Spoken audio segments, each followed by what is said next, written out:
Vazhdojmë me leximin e Biblës, dita e 28 e leximit të Biblës. Sot do të lexojmë Zanafilla 46, 47, Psalmi 50, Mateu 18, duke filluar nga rreshti 21 deri në fund. Zanafilla 46. Izraeli pra u nis me të gjitha ato që kishte dhe kur arriti në Bersheba, i bëri fli Perëndis të atit të tij Isak. Dhe Perëndia i foli Izraelit në vegime nate dhe i tha: Jakob, Jakob, ai u përgjigj: Ja ku jam.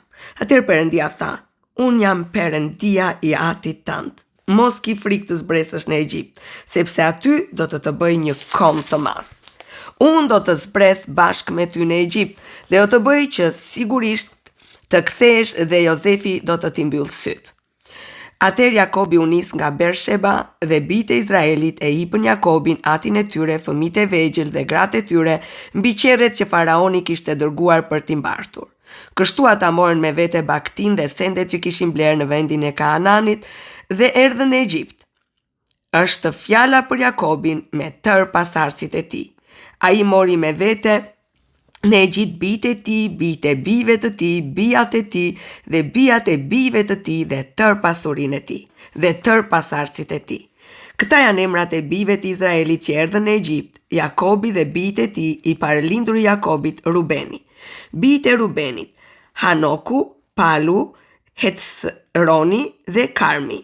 Bijtë e Simeonit: Jemueli, Jamini, Ohadi, Jakini, Tsohari dhe Sauli, biri një Kananezaje. Bijtë e Levit: Gershomi, Kahathi dhe Merari. Bijtë e Judës: Eri, Onani, Shelahu, Petretsi dhe Serahu. Por Eri dhe Onani vdiqën në vendin e Kananit.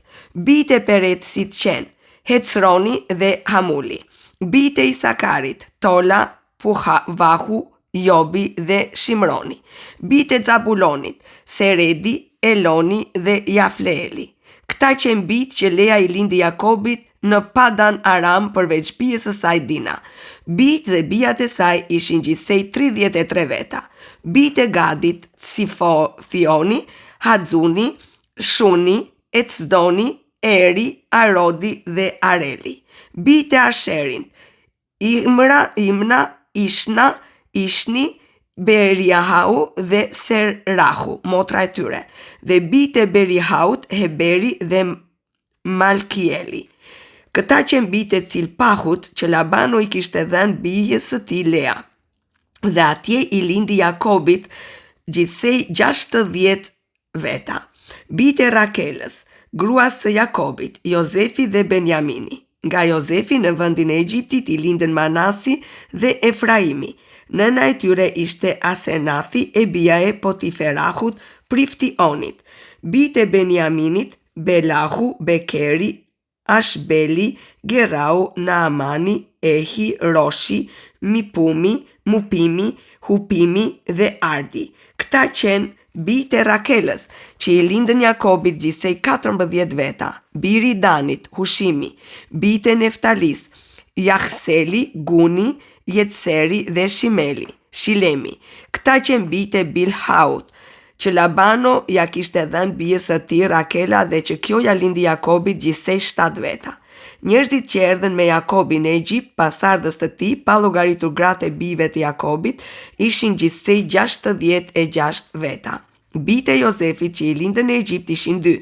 Tërë personat e familjes së Jakobit që erdhën në Egjipt ishin gjithsej 70 veta. Por Jakobi dërgoi para tij Judën me qëllim që ta fuste në vendin e Goshenit dhe kështu ata arritën në vendin e Goshenit. Atëherë Jozefi e mpreu qerren e tij dhe mori të përpjetën për në Goshen që të takonte Izraelin atin e tij. Sa e pa, ju hodh në qafë dhe qau gjatë i shtrënguar pas tij. Dhe Jozefi i tha Jozefit, Izraeli i tha Jozefit: Tani le të vdes, sepse pash fytyrën tënde dhe ti je akoma gjallë. Atëherë Jozefi u tha vëllezërve të tij dhe familjes së atit të tij: Do të ngjitem për ta njoftuar faraonin dhe do t'i them: Vëllezërit e mi dhe familja e atit tim që ishin në vendin e Kananit kanë ardhur tek unë. Ata janë barinj sepse kanë qenë gjithnjë rritës baktish dhe kanë sjell me vete kopet e tyre dhe gjithçka zotërojnë. Kur faraoni do t'ju tharas dhe do t'ju thot me ç'pun merreni, ju do t'i përgjigjeni: shërbëtorët e tu kanë qenë rritësh baktish nga fëmijëria e deri sot, si ne ashtu edhe etrit tanë, që të keni mundësi të banoni në vendin e Goshenit, sepse egjiptasit ndjejnë neveri për tër barinj. Kapitulli 49. Jozefi shkoi pra të njoftoi faraonin dhe i tha: ati im dhe vëllezrit e mi me gjithë kopet e tyre të baktive të imta dhe të trasha dhe me gjithë shka kanë ardhur nga vendi i Kananit dhe ja, tani ndodhen në vendin e Goshenit.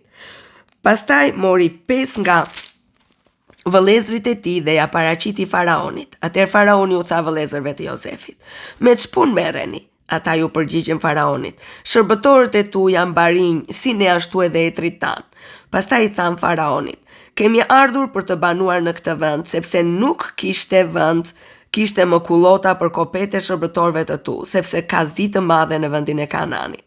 Lejon tani që shërbëtorët e tu të banojnë në vendin e Goshenit. Atëherë faraoni ja drejtoi fjalën Jozefit duke i thënë: aty dhe vëllezrit e tu erdhën tek ti. Vendi i Egjiptit është në dispozicionin tënd. Bëj që aty dhe vëllezrit e tu të banojnë në pjesën më të mirë të vendit. Le të banojnë edhe në vendin e Goshenit. Dhe në qoftë se ti di që midis tyre ka njerëz të Zot, caktoj krye tendent të baktisime. Pastaj Jozefi i çoi Jakobit atin e tij te faraoni dhe ja paraqiti. Dhe Jakobi bekoi faraonin. Atëherë faraoni i tha Jakobit: sa vjet ke që jeton? Jakobi ju përgjigj faraonit: vitet e shtektimit tim janë 130. Vitet e jetës time kanë qenë të pakta dhe të këqija, dhe nuk e kanë arritur numrin e viteve të jetës së etërve të mi në ditët e shtektimit të tyre. Jakobi e bekoi përsëri faraonin dhe u largua nga prania e faraonit. Kështu Jozefi vendosi atin e tij dhe vëllezrit e tij dhe u dha atyre në pronë në vendin e Egjiptit, në pjesën më të mirë të vendit, në krajinën e Ramsesit, ashtu siç kishte urdhëruar faraoni. Dhe Jozefi e mbajti me bukë të atin të vëllezrit dhe tërë familjen e të atit, duke e furnizuar sipas numrit të bijve. Ndërkaq në të gjithë vendin nuk kishte bukë, sepse zia e bukës ishte shumë e madhe. Vendi i Egjiptit dhe vendi i Kananit vuanin nga uria. Jozefi mblodhi tërë parat që gjendeshin në vendin e Egjiptit dhe në vendin e Kananit në këmbim të grurit që ata blinin. Dhe këto para Jozefi i çoi në shtëpinë e faraonit. Por kur në vendin e Egjiptit dhe në vendin e Kananit nuk pati më para, tërë egjiptasit erdhën te Jozefi dhe thanë: na jep bukë, pse duhet të vdesim para syve të tu, sepse parat tona kanë mbaruar. Jozefi tha: jepni baktin tuaj dhe unë do t'ju jap bukë në këmbim të baktisë tuaj, në qoftë se e keni mbaruar parat. Atëherë ata i çuan tek Jozefi baktit e tyre. Dhe Jozefi u dha atyre bukë në këmbim të kuajve të tyre, të kopeve të tyre, me dele, të qeve dhe të gomarve. Kështu i furnizoi me bukë për atë vit në këmbim të gjithë baktisë së tyre. Mbasi kaloi ai vit, u rikthyen tek ai vitin pasues dhe i thanë: nuk kemi t'ja fshejmë zotris ton që me qenë se parat mbaruan dhe kopet e baktisë ton janë bërë pronë e zotris ton, nuk mbetet gjë tjetër që zotria ime mund të na marrë veç trupave tanë dhe tokave tona. Pse duhet të mbarojnë para syve të tu ne dhe tokat tona? Blina ne dhe tokat tona në këmbim të bukës, dhe ne me tokat tona do t'jemi sklevër të faraonit.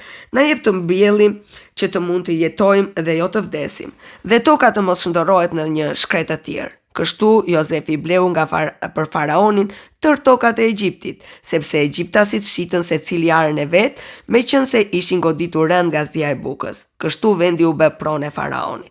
Sa për popullin e zhvendosi në qytete në të 4 anët e Egjiptit. Vetëm tokat e priftërinjve nuk i bleu, sepse priftërinjt merrnin furnizime nga faraoni dhe rronin nga furnizimet që i jepte faraoni. Për këtë arsye ata nuk i shitën tokat e tyre. Por Jozefi i tha popullit: ja, sot ju bleva ju dhe tokat tuaja për faraonin. Ja ku e keni farën, mbillni tokën. Në kohën e korrjes të 5 pjesë që do t'ja jepni faraonit, dhe 4 pjesë do t'jen tuajat, për të siguruar farën e arave, ushqimin tuaj dhe të personave të shtëpisë suaj, dhe për ushqimin e fëmijëve tuaj. Dhe ata thanë: ti na shpëtove jetën, paçim hir në sytë e zotris ton dhe ne do t'jemi sklevër të faraonit. Jozefi e bëri këtë ligj këtë në vendin e Egjiptit, I cili vazhdon edhe sot e kësaj dite, dhe sipas të cilit e 5 pjesë e korrjes duhet I jepet faraonit, vetëm tokat e priftërinjve nuk u bën pjesë e faraonit. Kështu Izraeli banoi në tokën e Egjiptit, në vendin e Goshenit, aty patën prona qenë frutdhenës dhe u shumë fishuan fort. Jakobi jetoi në vendin e Egjiptit 70 vjet dhe kozgjatja jetës e Jakobit që 147 vjet. Kur koha e vdekjes po I afrohej Izraelit, ai thirri të birin Jozefin dhe I tha: "Në paça gjetur hir në sytë e tu, vere dorën tënde poshtë kofshës sime dhe sillu me mua me mirëdashje dhe besnikëri. Të lutem, mos më varros në Egjipt. Por kur do të pushoj me etrit e mi, më nxirr jashtë Egjiptit dhe më varros në varrin tim." Ai u përgjigj: "Do të bëj si thua ti." Atëherë Jakobi tha: "Betou." Dhe Jozefi ju betua. Pastaj Izraeli, duke u mbështetur te koka e shtratit, ra në adhurim.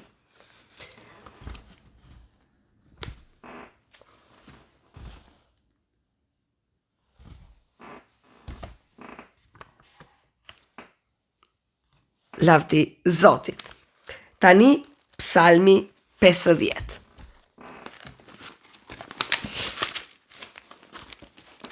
Perëndia I plot fuqishëm, Zoti ka folur dhe ka thirrur në mbledhje gjithë dheun nga lindja në perëndim. Nga Sioni, për sosmëri e bukurisë Perëndia shkëlqen. Perëndia ynë do të vijë dhe nuk do të rrinë në heshtje. Do të paraqitet nga një zjarr shkatërimtar dhe rreth tij do të ketë një furtunë të madhe.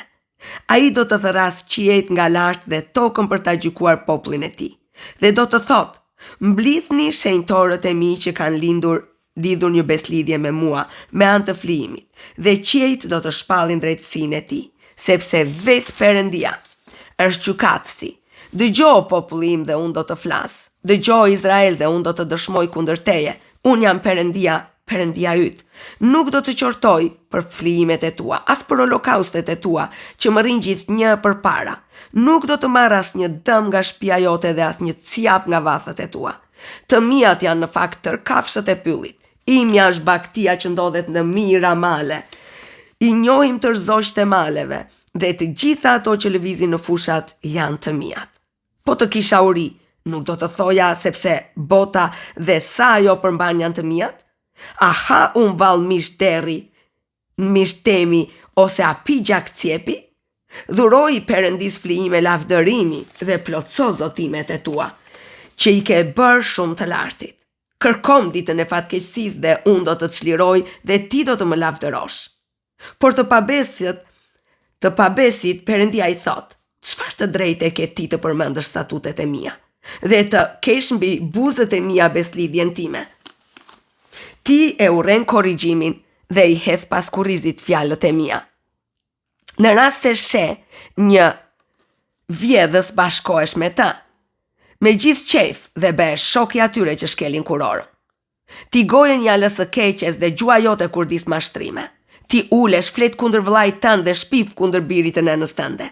Ti I ke bërë këto gjëra dhe unë kam heshtur, ti ke menduar dhe unë jam krejt I ngjashëm me ty. Por unë do të përgjigjem dhe do të vetë çdo gjë para syve të tu. Tani kuptoni këtë që ju që harroni Perëndin, që unë të mos ju bëj cop dhe askush të mos ju çliroj dot. Ai që ofron flijime lavdërimi më përlëvdon, dhe atij që sillet drejt do t'i tregoj shpëtimin e Perëndis." Amen. Mateu 21 deri në fund. Atëherë Pietri ju afrua dhe tha: "Zot, nëse vllai im më katon kundër meje, sa herë duhet ta fal? Deri 7 herë?" Jezusi ju përgjigj: "Unë nuk të them deri 7 herë, po deri 70 herë 7. Prandaj mbretëria I qiejve I ngjan një mbreti që deshi të bënte llogarit me shërbëtorët e vet. Mbasi filloi t'i bëj llogarit, I sollën një që I detyrohej 10.000 talenta. Dhe duke qenë se ky nuk kishte të paguante, zotëria e tij urdhëroi që të shitej ai me gruan e tij, bijtë e tij dhe gjithë ç'kishte dhe të shlyej detyrimin. Atëherë ai shërbëtori ra ndër këmbë, I lutej duke thënë: "Sot ki durim për mua, dhe unë do t'i paguaj të gjitha." I shtyr nga dhemshuria, zotëria e tij, shërbëtori e la të lirë atë dhe ja fali detyrimin. Por ai shërbëtor si doli takoi një nga shërbëtorët e tij që i detyroi 100 denar, dhe mbasi e zuri, përfyti po e mbyste duke thënë: "Më paguaj detyrimin që më ke." Atëherë shërbëtori shoku i tij ra ndër këmbë dhe ju lut duke thënë: "Ki durim me mua, dhe do t'i paguaj të gjitha."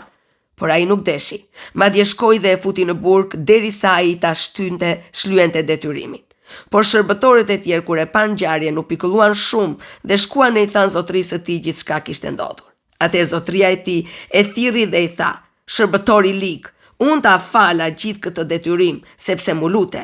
A nuk duhej të kishe mëshirë edhe ti për shokun tënd ashtu si pata mëshirë unë për ty?" Dhe zotria i tij i zemëruar u adorzoi torturuesve derisa të paguante gjithë detyrimin. Kështu do të veproj me ju edhe Ati im qiellor, në qoftë se secili prej jush nuk e fal me gjithë zemër vëllain e vet për fajet e veta. Kjo ishte dita e 28 e leximit të Biblës. Zanafilla 46, 47, Psalmi 50, Mateu 18, rreshti 21 deri në 35. Zoti ju bekoft dhe mësoni t'i falni të tjerët, sepse Zoti të ka falur ty.